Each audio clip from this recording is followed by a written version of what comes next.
Sa video na ito, ituturo ko sa inyo kung paano kumuha ng police clearance online at actual. Para ito sa may local at para sa pag-requirements trabaho abroad. So, punta lang kayo sa may Chrome or any browser kung anong meron kayo. Search nyo lang dito yung police clearance online at i-click ito para makapag-proceed tayo sa website. So, ito po yung kanilang website. I-click lang natin at ganito po lalabas. So, makikita natin dito yung pinaka-homepage at nakalagay dito yung National Police Clearance System. Siyempre, yung pinakaunang step na gagawin natin dito yung pag-create ng account. So, sa ibaba, meron ditong nakalagay na register at login. Kung meron ka na existing account, i-click mo lang yung login. Kapag wala ka pang account, first time mo palang kumuha, or wala ka talagang account online, i-click mo lang yung register.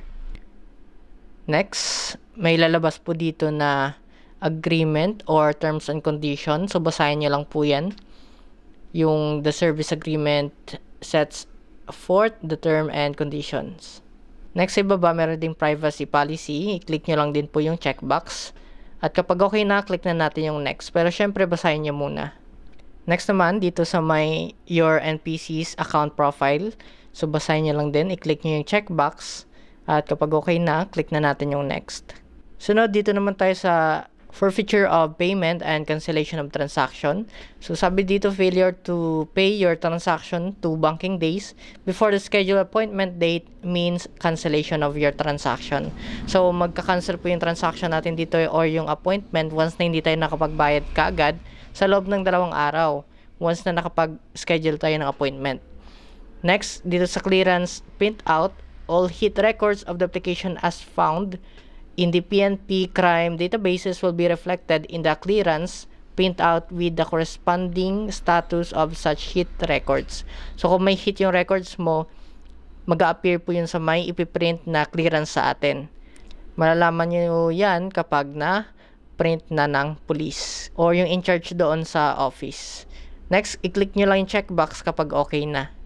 Dito naman tayo sa may validity of clearance. The National Police Clearance issued will be valid for 6 months.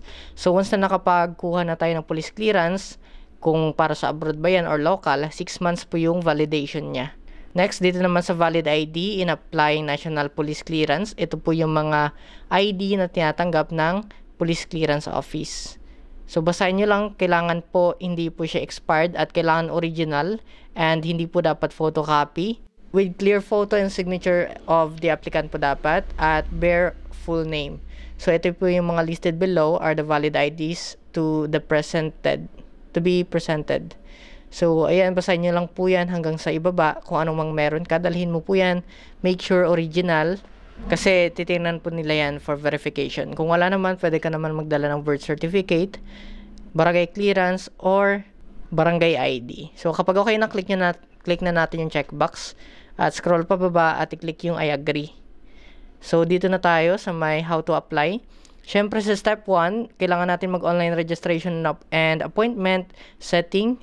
Step 2 para sa payment. So, sa step 3 naman, kailangan na natin pumunta dun sa may office or kung saan mang malapit kayo na police branch or police clearance na nag-i-issue para makuha na natin yung police clearance natin na hard copy. So, yun po yung gagawin natin ng step. Una, online at sunod, actual. Actual para sa pagkuha ng police clearance. So, sa kabila, meron ditong new application registration. Siyempre, lagay lang natin dito yung email address. Should be valid and active dapat. Next, maglagay tayo dito ng password. Kung anong password lalagay nyo, make sure na naaalala nyo palagi. Tapos, ibaba, meron ditong confirm password, first name, middle name, surname. Make sure po sa mga information na ilalagay nyo dito, kailangan tama, lalong-lalo na yung buong pangalan. Kasi, once na mali, kapag ipiprint na, edi maling spelling na nilagay mo dito sa online, kapag ipiprint na nila, maling spelling din mapiprint out. So, ayan, sa qualifier, yun po yung nakalagay na junior, the second, the senior, the first, the fourth, the fifth, the fourth, the fifth, the 6 or kung anong meron ka, ilagay mo lang dyan. Pero kapag wala, wag mong lagyan. I-click mo lang yung qualifier. Kasi kapag nilagyan mo yan at wala sa ID mo na wala ka naman talagang qualifier or suffix na tinatawag, mangyayari ay baka hindi ka pag-releasean ng police clearance kasi iba yung sa ID mo at sa printout. Next, dito naman sa gender, lagay mo lang din at yung birthday.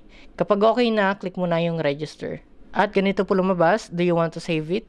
Please check all the information before you proceed. Editing is not allowed after saving. Kapag na-save na natin to, bawal na po tayo mag-edit ng ating complete details. Maliban sa address siguro.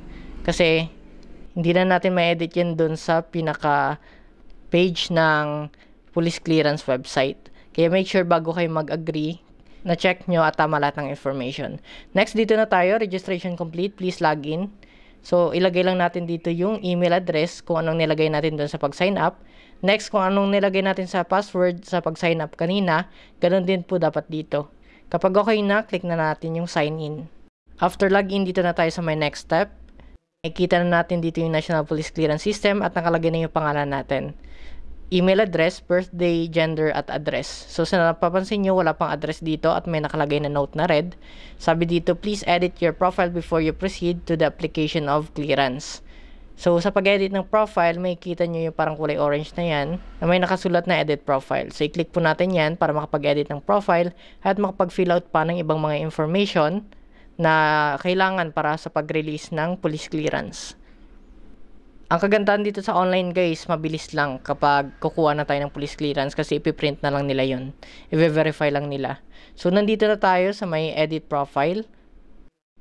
Nakalagay na dito yung given name, middle name ko, surname, at walang quantifier syempre kasi wala akong junior, senior, the third, the fourth na yan. So, sa gender, nakalagay na rin at civil status, ilagay mo po kung ikaw ay single, married. Next, sa birthday, lagay mo rin. At sa birth certificate registration number. Yung birth certificate registration number, ito po yung sa screen. Tingnan nyo po sa may PSA ninyo. Yun po yung ilalagay natin. Nakalagay po sa birth certificate na PSA ninyo ay BREN or birth certificate registration number. Sa ibaba po yan ng birth certificate sa may PSA.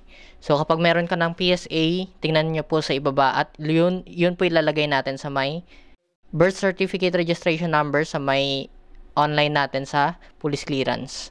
Next, sa ibaba, meron ditong check if you are a PWD. Next, dito sa may please check if you are first-time job seeker. So, kung pag first time mo pa lang at magbagong trabaho mo pa lang, first timer, click mo po yun kasi libre po kayo sa may pagkuha ng police clearance at NBI. Yung mga kakagraduate lang dyan at first time na magtrabaho.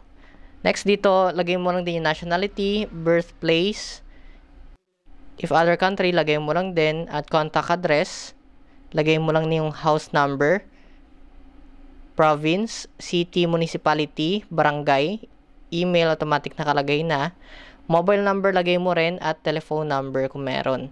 Next, sa other information naman, lagay mo lang yung height mo, weight, complexion, at identifying marks. So, sa may height, nakalagay naman dito or meron namang conversion. So, convert foot to centimeter. For example, 5 feet yung height. Tapos, 6 inches. Lagay mo lang at i-click convert at automatic lalabas po yung height cm. So, po siya? 167 cm. Next, dito naman sa may weight, lagay mo lang din kung gaano ka kabigat. Meron ding converter kung sa pound ka nagbe-base. Next, dito tayo sa my complexion. Yun pala, i-click lang natin kung ikaw ay light, fair, medium, olive, or brown. So, select mo lang dyan. So, sa fair, lagay na lang natin fair. Identifying marks kung meron kang mole or meron kang palatandaan sa muka, lagay mo lang din. Next, sa blood type, mas okay na nakapagpa-blood type ka sana para malaman mo rin yung blood type at malagay dito. Ganun din kasi sa natin, national ID, di ba, hinihingi yung blood type. So, sa akin, AB positive, lalagay ko lang dito yung AB positive na blood type. Next naman, sa religion, select lang natin, choose religion. So, kung anong yung religion mo, piliin mo lang dito para i-select. Next, lalagay din natin yung educational attainment. Kung ikaw ay graduate or college level, high school level, so select mo lang yan dyan kung alin man sa inyong educational attainment. Next, dito sa may occupation, kung ano po yung trabaho mo. Kapag wala dito sa nakasulat or sa nakalagay, ilagay mo na lang dito yung others. Next, sa ibaba, lalagay lang natin dito yung family background natin, father's given name, father's middle name, at father's surname. Ganun din, qualifier, kung meron. Sa ibaba naman, father birthplace, kung saan siya pinanganak, at country, kung meron. Sa ibaba naman, mother's maiden name. Yung mother's maiden name po na tinatawag, yun po yung apelido ng mama mo nung dalaga siya. So, hindi po dapat kasama yung apelido ng tatay mo kung ilalagay na dito yung mother's maiden name. Kung ano yung buong pangalan ng mama mo at apelido nung dalaga siya. Yun po ilalagay mo dito.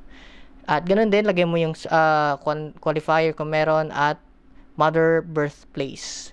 Kapag okay na, click na natin yung save profile. Next, ganito po lalabas. So, automatic nakalagay na dito yung address natin. Kasi nakapag-fill out na tayo doon. Make sure pala ha, sa pag-fill out doon kanina, kumpletohin nyo para walang problema sa clearance. Next step na gagawin na natin ay clearance application. Yan po yung kulay blue. So, select po natin yan para makapag-apply na tayo ng ating clearance.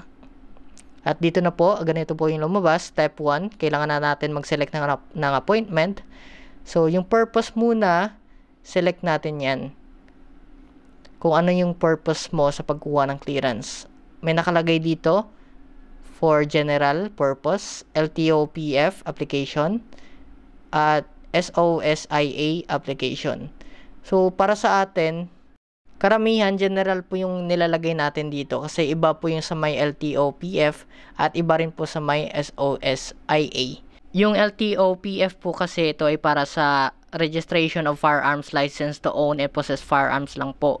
Kaya kung ikaw ibilang sa LTO-PF, yun po yung select mo. Next naman, para naman sa SOSIA, ito ay para lamang sa Philippine National Police or PNP Civil Security Group, CSG, Supervisory Office for Security Investigation Agency or SOSIA.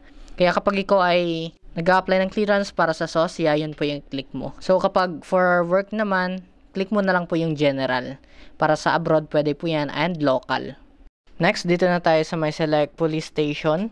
So, kung saang lugar ka na malapit, yun na lang po yung select mo na police station. Kasi minsan, mahaba yung pila, maraming tao na nag-apply for police clearance. So, para mas convenient, yun na lang i-select mo na malapit sa inyo. Bale, hanapin mo lang yan dito. Kapag nahanap mo na, dito na tayo sa next step. So, ayan, may nakalagay na note. To set your appointment schedule, please click on add or AM or PM pala button. So, dito na tayo sa January 2023. Yung available po para sa schedule ay merong 18, 19, 20. So, dito ako sa may 19. Gusto ko AM para mabilis. So, kailangan makapunta tayo ng AM doon sa may police station para sa pag-release na ng clearance natin. Kapag okay na, click na natin yung next. Para sa pag-proceed sa payment na ng ating clearance. Siyempre, bayaran natin yan muna bago tayo mag-proceed dun sa may police station. So, ito may nakalagay, step 2, select payment method. Meron nakalagay dito na land bank. So, yan lang naman yung available na pwede nating pagpipilian. Na dyan tayo magbabayad sa land bank nila para sa ating clearance. So, click natin yung land bank at may nag-appear dito. Yung babayaran po natin ay 150 pesos.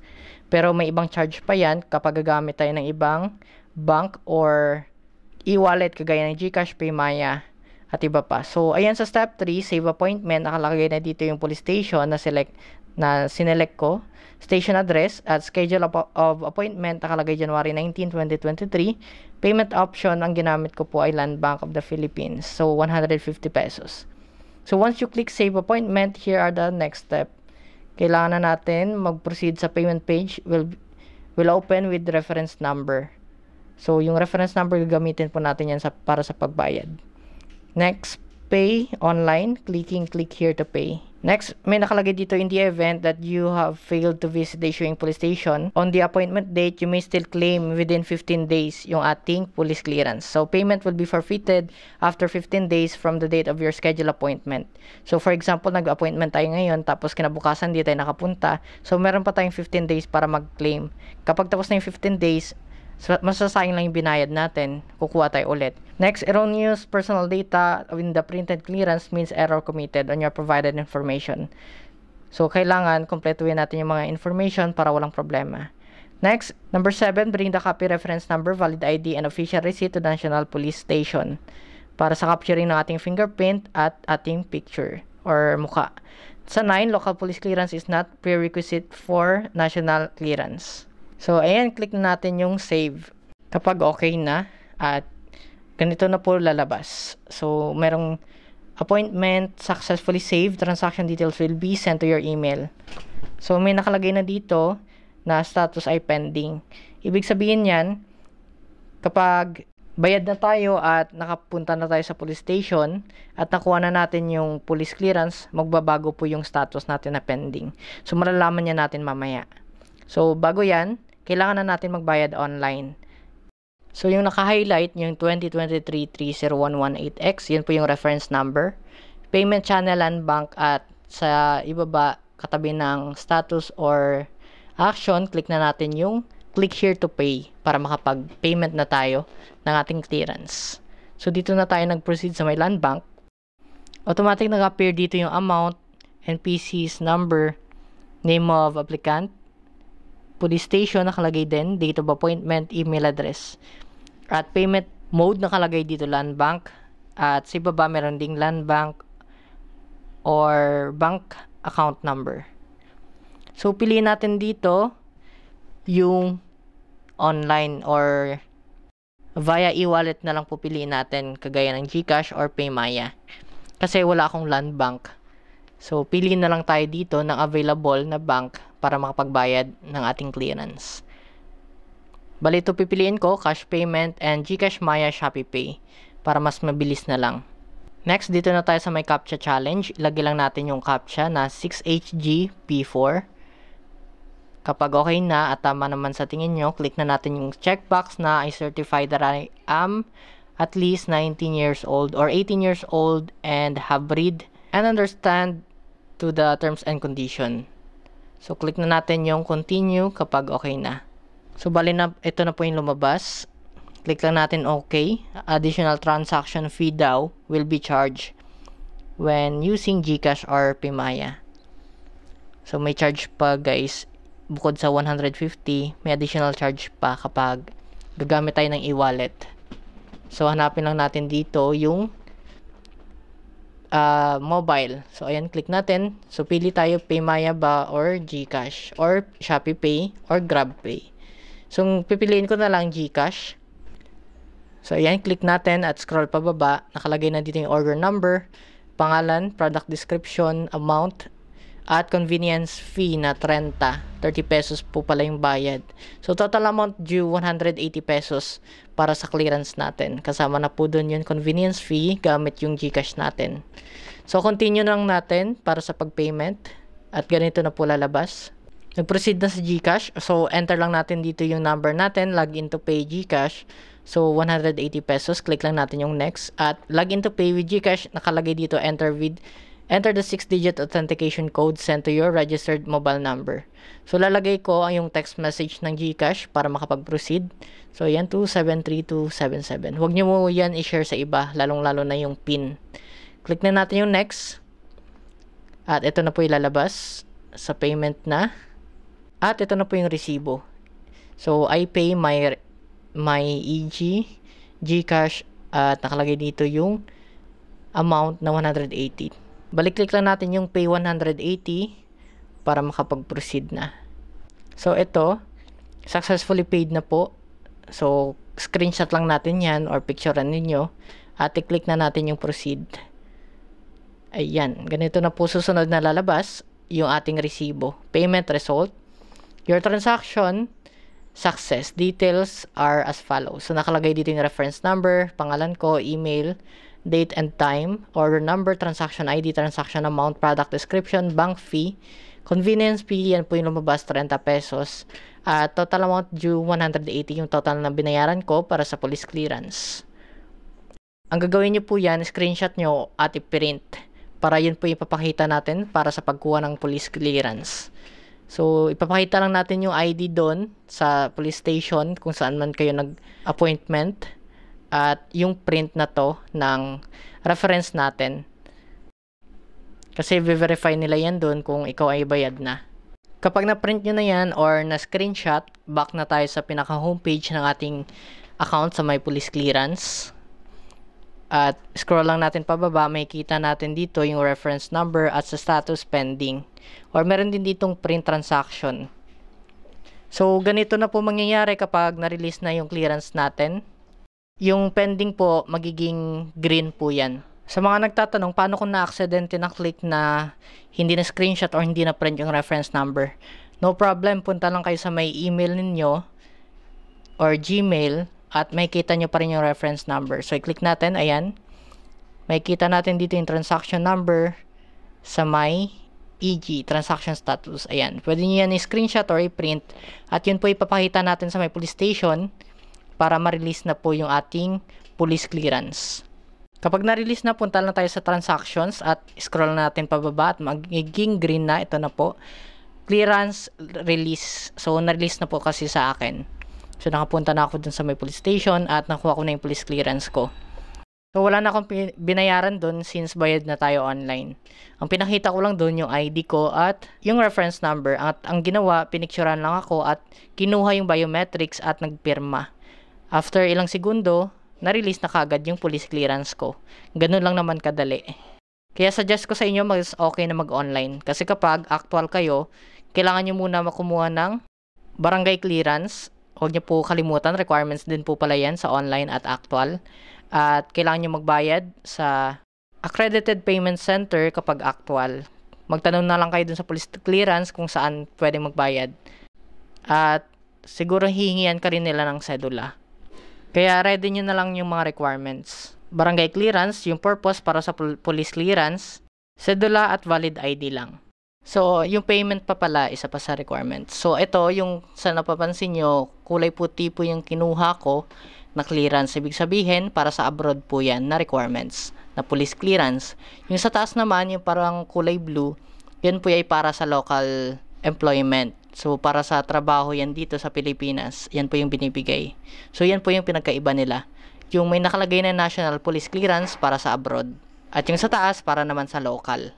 So, kaya naman kung gusto mo mag-abroad, yun pong kukunin mo ay national police clearance. Sabihin mo lang doon na kung para saan ba kukunin yung police clearance. Sabihin mo lang sa nagre-release para sa abroad. Para yun po yung kukunin nila, yung national police clearance. Kung trabaho naman para sa local, dito lang sa Pilipinas, ang ibibigay nila yan po yung kulay blue, yung nasa taas. So yan lang guys, ganun lang kadali kung paano kumuha ng police clearance, online at actual. Kung may mga katanungan ka, mag-comment ka lang po sa comment section ng video na ito. Hanggang dito na lamang yung vlog natin. Maraming salamat po sa inyong panonood.